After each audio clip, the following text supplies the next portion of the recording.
한 주간 말씀을 준비하면서요. 주일 말씀, 이 본문 말씀을 붙잡고 묵상하게 되었습니다. 특별히 주일 말씀을 통하여서 사람에 대해서 묵상하는 시간을 가졌습니다. 인간의 본성, 우리 선할까요? 악할까요? 예, 우리 이정희 집사님, 인간의 본성이 선할까요? 악할까요? 예. 우리 영준군은 인간의 본성이 선할까요? 악할까요? 예. 제가 항상 질문을 드리는 것은 답이 없거나 답이 많이 쉽거나입니다. 예. 인간의 본성에 대한 물음은요, 인간의 역사 안에서 끊임없이 이야기되고 던져진 질문입니다. 우리 동양에서는요, 우리에게 잘 알고 있죠? 맹자가 성악설, 성선설이라는 표현으로 우리에게 너무도 익숙한 이야기를 합니다. 또 동양 철학뿐만 아니라 서양 철학에서도요, 장자크 루소가 인간은 자연 상태에서 본질적으로 선한 존재라고 주장합니다. 반면에 토마스 홉스는요, 인간의 본성은 원래 악하다라고 주장하기도 합니다. 여러분들 생각은 어떠십니까? 사람의 본성은 악할까요? 선할까요? 자, 교회에서는요, 사람들이요, 사람하고 생각을 하면요, 먼저 죄인을 떠올릴 정도로 우리 안에서는요, 사람에 대해서는 부정적인 인식이 크게 자리 잡고 있습니다. 아마도요, 처음 아담이 선악을 알게 하는 열매를 먹은 이야기, 선악과 이야기 때문일 겁니다. 그래서 인간의 원죄라는 단어가 우리의 머릿속에 담겨 있습니다. 그것 때문에 우리가 우리의 죄된 모습, 우리가 하나님을 닮아가려고 발버둥치는 우리의 신앙생활을 출발할 수 있어서 참 좋은데, 반면에 사람에 대해서 과소평가하는 경향이 큽니다. 하지만 성경을 잘 보면요, 특히 창세기에서는 사람을 창조의 꽃이라고 불릴 만큼 크게 평가합니다. 그렇게 우리 사람을 창조하신 하나님의 뜻을 우리가 인간을 통해서 바라볼 수 있습니다. 오늘은요, 교회력으로 삼위일체 주일입니다. 해마다 성령 강림절 다음 주일을 삼위일체 주일로 지킵니다. 우리는 작년 12월부터요, 지난 주일까지 대림절, 성탄절, 그렇죠? 예수님 오신 날, 그다음에 주연절, 사순절, 부활절, 성령 강림절까지 보내고 이번 주에 삼위일체 주일로 이 부활절기를 마무리합니다. 이 절기들은요, 잘 생각해 보면은 아버지 하나님께서 예수님과 성자 예수님과 성령님을 세상에 파송하셔서 우리를 구원하신 모습들을 볼 수 있게 해주고 깨닫게 해줍니다. 그리고 그러한 절기를 돌아보면서 구원 사역을 이루신 성부 하나님과 성자 예수님 그리고 성령님을 더욱더 가까이 바라볼 수 있는 시간이 바로 우리 삼위일체 주일입니다. 오늘 절기를 마지막으로 우리는 12월 대림절까지요, 2026년 성탄절의 크리스마스를 앞둔 대림절까지 특별한 절기가 없는 일반 절기로 지키게 됩니다. 그래서 앞에 있는 천이 초록색으로 바뀔 겁니다. 이 초록색이 무슨 색인지 설명드렸죠? 새순이 돋아나는 그 예쁜 초록색. 그러니까 우리 새순이 자라나듯이 우리의 신앙이 점점 더 성장하고 자라나야 되는 시간이 일반절기라고 말씀드린 적이 있습니다. 자, 오늘 우리는요, 삼위일체 하나님의 구원을 찬양하고 또한 삼위일체 하나님의 사랑과 뜻에 따라 살기로 다짐합니다. 오늘은 특히 하나님의 형상, 즉 삼위일체 하나님의 형상을 따라 지음받은 우리 사람에 대해서 묵상해 보면서 그러한 다짐을 더욱더 굳게 했으면 좋겠습니다. 오늘 우리가 봉독한 구약의 창세기 말씀은요, 사람을 창조하시는 이야기입니다. 사람은요, 하나님의 창조 가운데 가장 마지막 순간에 창조되었습니다. 그래서 사람을 창조의 꽃이라고 불리기도 하고요, 또한 창조를 완성하는 역할을 하기도 합니다. 사람은 또한 지난주에 살펴본 바와 같이 사람 이전에 창조된 모든 피조물들을 다스리는 사명을 부여받습니다. 사람의 존재가요, 이만큼 위대합니다. 세상에 이런 존재가 또 어디 있겠습니까? 그런 의미에서 예수님의 손과 발이 되는 교회를 이루는 사람들이 세상의 희망입니다. 당시에 하나님의 창조를 믿음으로 고백했던 이스라엘에게도요, 세상에서 인간의 창조에 대한 여러 가지 이야기가 들려왔습니다. 바벨론 문명권의 신화 중에서 인간 창조에 관한 신화가 있습니다. 에누시 엘리시라는 신화를 보면요, 마르둑이라는 신이 있는데요. 이 신이 킹구라는 신을 죽입니다. 그리고 이 킹구라는 신에 피와 진흙을 섞어서 사람을 만듭니다. 그리고 그렇게 만든 사람들을 신을 위해서 노동하도록 합니다. 바벨론 신화에 따르면은 인간은 신을 위해서 봉사하는 신의 노예인 셈입니다. 또 메소포타미아의 신화 아트라시스라는 신화를 보면요, 인간 창조에 관한 이야기가 또 나옵니다. 당시에 이 신화에 따르면은 당시에 신들 사이에는 계급이 있었다고 합니다. 그래서 하급 신들이 상급 신들을 위해서 봉사했습니다. 그런데 어느 날 하급 신들이 더 이상은 못하겠다라고 반란을 일으킵니다.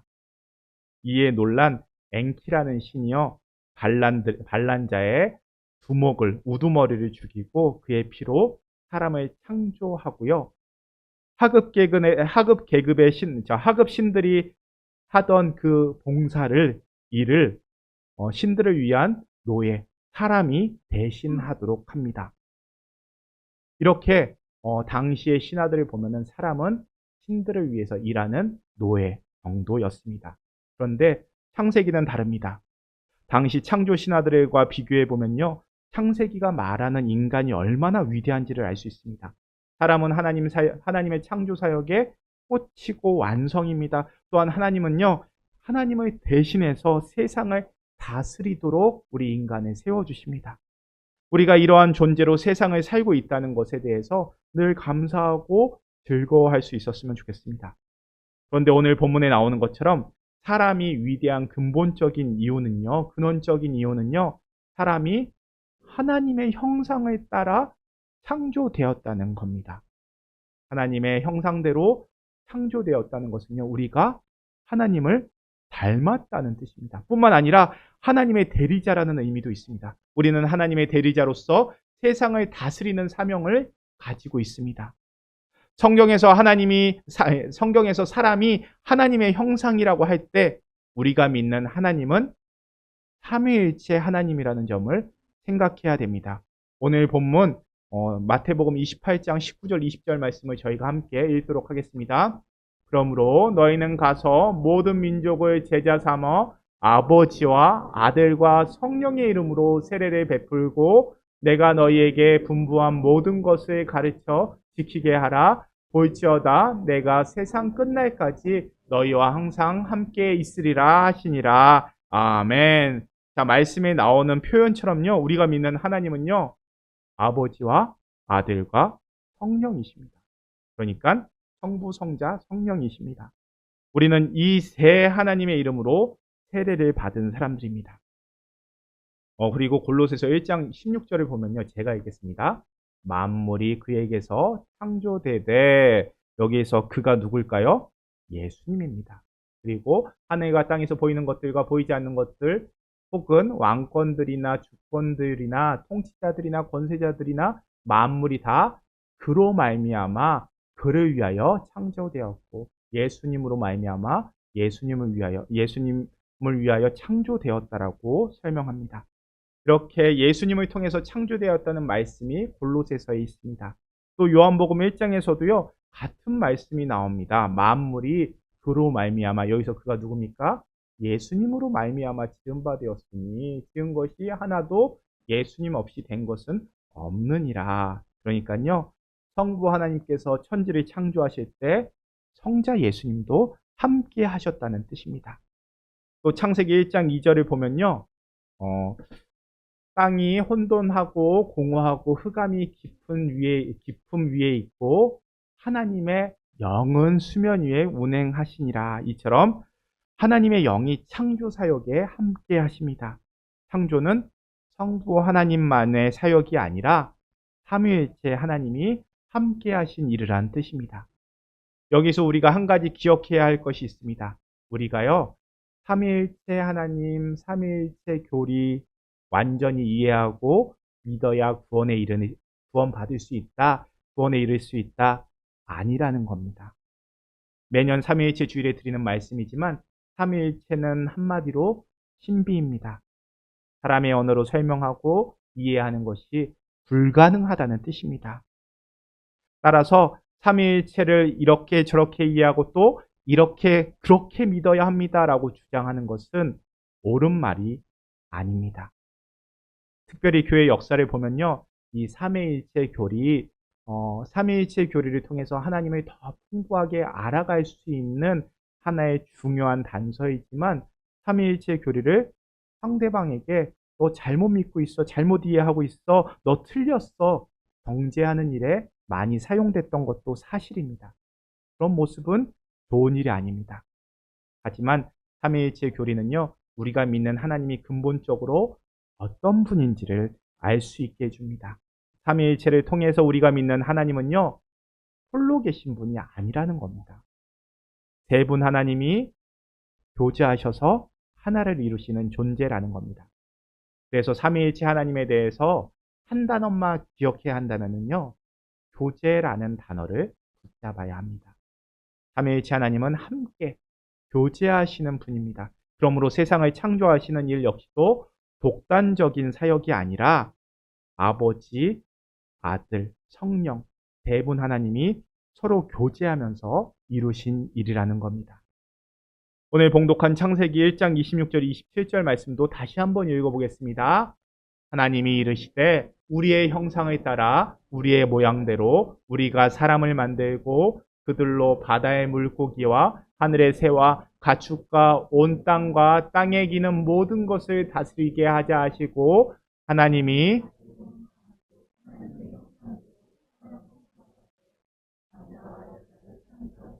아멘.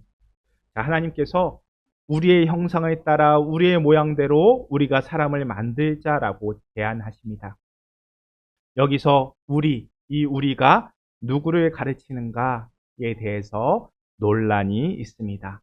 먼저 아들과 성령 하나님을 인정하는 우리 입장에서는요, 삼위 하나님을 뜻한다라고 설명합니다. 그런데요, 구약 성경을 함께 바라보지만 성경을 함께 읽지만 아들과 성자 예수님과 성령 하나님을 인정하지 않는 입장들이 있습니다.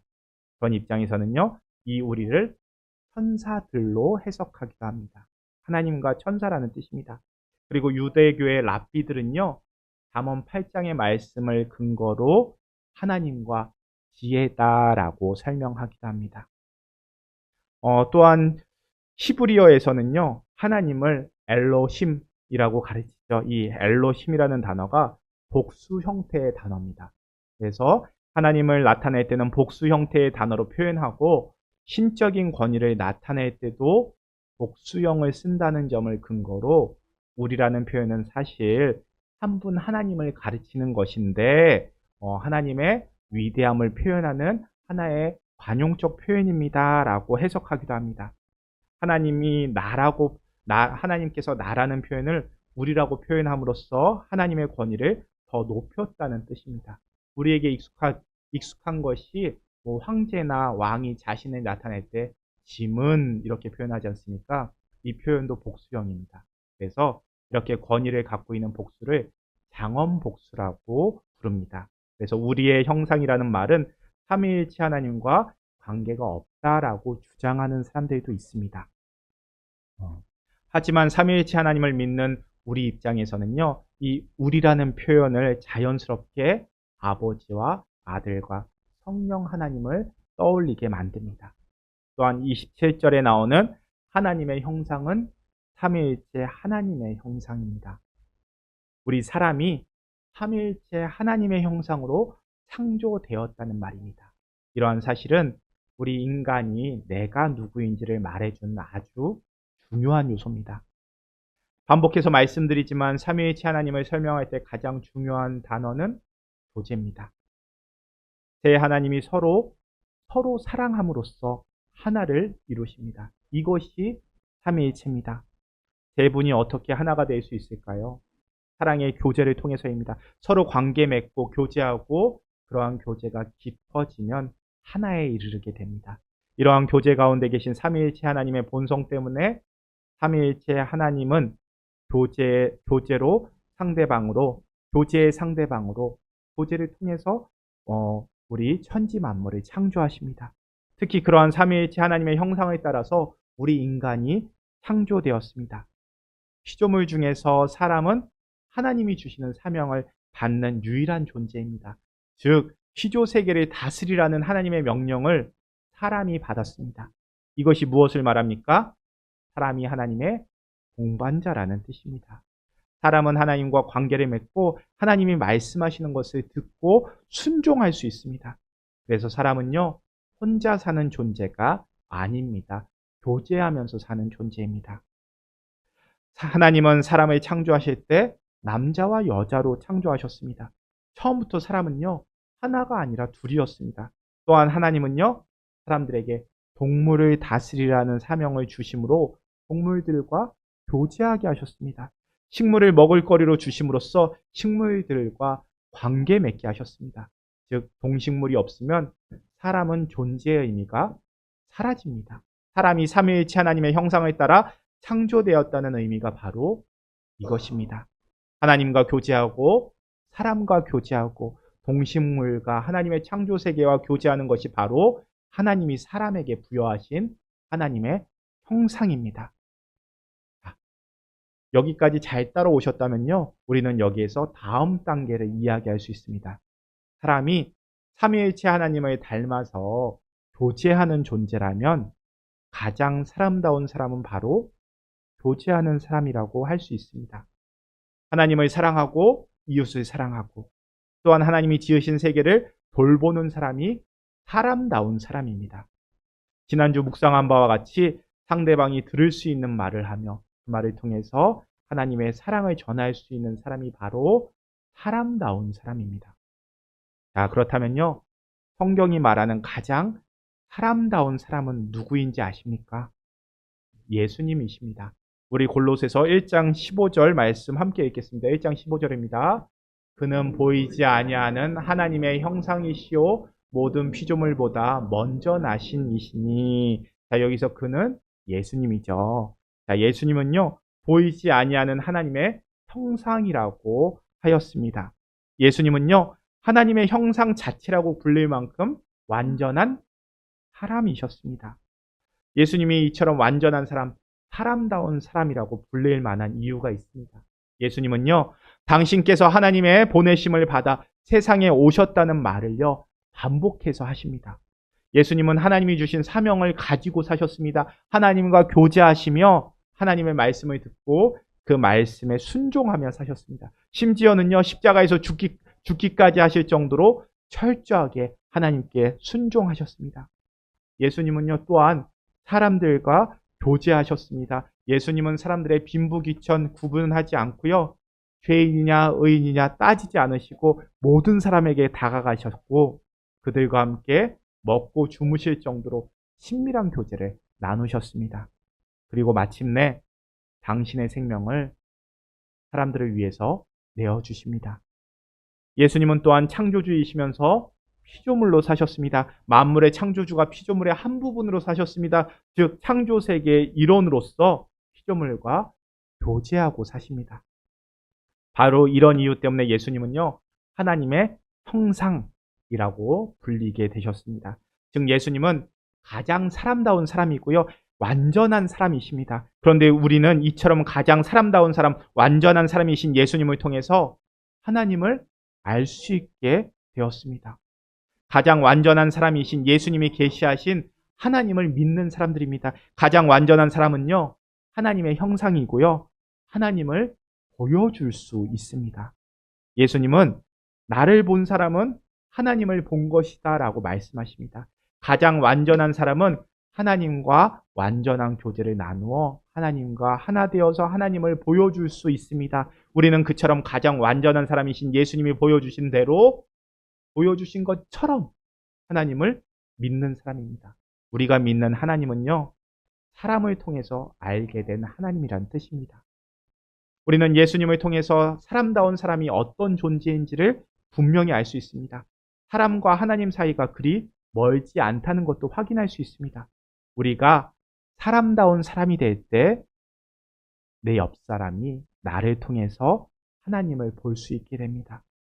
앞에서 우리들이 사람을 과소평가한다고 말씀을 드렸습니다만, 사람을 지나치게 과소평가하고 타락한 죄인으로만 생각하는 것은 사람을 창조하신 하나님을 모독하는 일이 됩니다.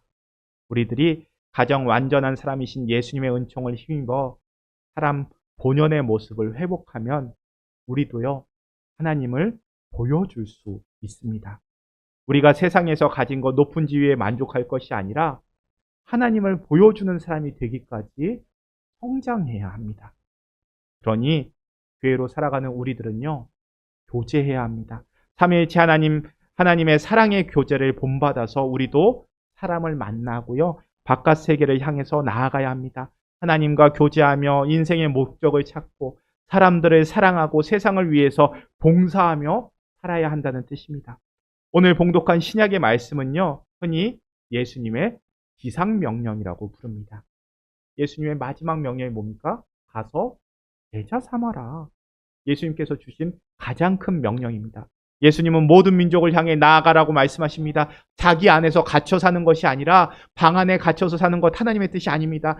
사람들을 향해서 끊임없이 나아가야 합니다. 익숙한 사람뿐만 아니라 모르는 사람에게도 나아가야 합니다. 예수님은 또한 사람들을 제자로 삼아서 아버지와 아들과 성령의 이름으로 세례를 베풀고 예수님의 말씀을 가르치라고 명령하십니다. 자, 세례는요, 옛사람이 죽고 새로운 사람이 태어나는 것을 상징적으로 말해줍니다.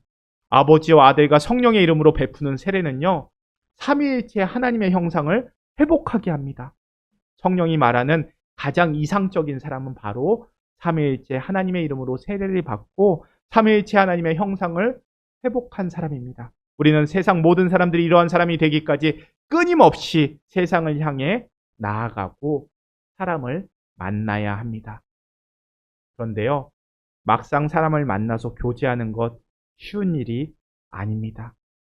자, 교제하다 보면요, 친해집니다. 근데 친해지면요, 또 실망하고요, 갈등이 일어납니다. 갈등만 일어나면 다행이게요, 싸움도 벌어지게 됩니다. 그래도 싸움이 친한 사람들 사이에서 일어난다는 것을 우리가 주목해야 합니다. 낯선 사람들과 싸우는 경우도 있지만 그런 일은요, 평생 가야 한두 번 정도 있을까 말까 하는 일입니다. 하지만 매일 만나는 사람들과는요, 수시로 싸우게 됩니다. 아마 세상에서 가장 많은 싸움을 하는 사이가 부모와 자녀 사이일 거고요. 또 부부 사이일 겁니다. 이럴 거면 차라리 산속에 들어가서 혼자 사는 것이 싸움을 피하는 좋은 길 아닐까요? 하지만 그것은 또 사람다운 삶이 아닙니다. 예수님께서 교회를 왜 이 도시 한가운데 사람들이 북적북적하는 곳에 세우셨을까요? 물 좋고 산 좋은 곳에 절간처럼 교회가 있으면 참 좋았을 텐데요.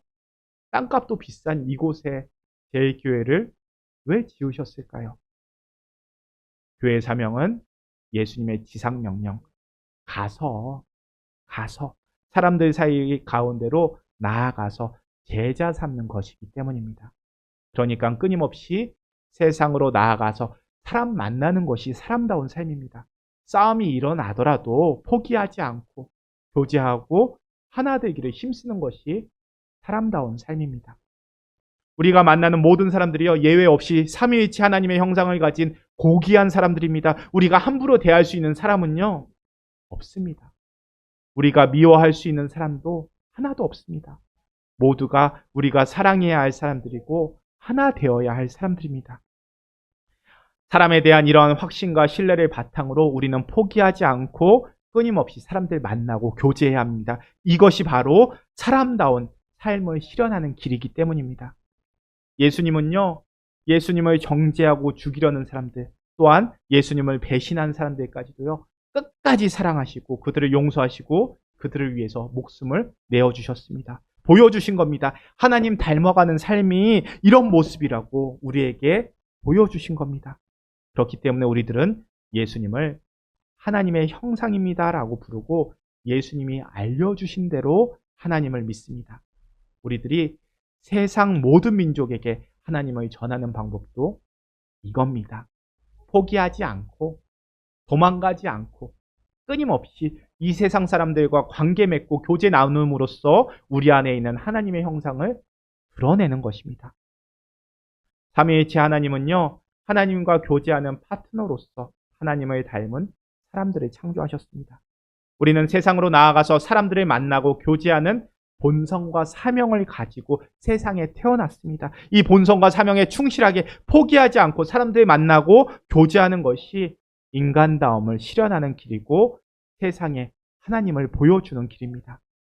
하나님이 교제하는 우리를 통해서 하나님을 드러내시고 세상과 교제하시고 세상을 살리십니다. 이것이 우리들이 사람으로 할 수 있는 가장 영광스러운 일입니다. 가장 사람다운 삶입니다. 삼위일체 하나님의 형상을 소유하신 여러분들, 삼위일체 하나님처럼 교제하시면서 사람다움을 실현하고 영광스러운 하나님의 일들을 이루시며 살아가실 수 있기를 바랍니다. 우리 함께 기도하겠습니다. 하나님, 우리를 부르셔서 주님과 교제하는 주님의 동반자로 삼으시니 감사합니다. 교제 가운데 거하시는 삼위일체 하나님의 형상을 따라 지음받은 우리들이 오니 주님, 우리들이 우리 안에 갇혀 살지 않게 하여 주옵소서. 물질적인 욕망에 사로잡히지 않게 하여 주옵소서. 세상으로 나아가게 하시며 또한 사람들 만나고 교제하며 하나 되게 하여 주옵소서. 주님, 우리들이 사람들에게 실망하지 않게 하여 주옵소서. 사람에 대한 신뢰 잃지 않고 끝까지 사랑하게 하여 주옵소서. 그리하여 영광스러운 하나님의 형상을 드러내고 하나님을 보여주며 살아가는 우리들이 되게 하여 주옵소서. 언제나 우리를 이끄시고 인도하시는 예수님의 이름으로 기도합니다. 아멘.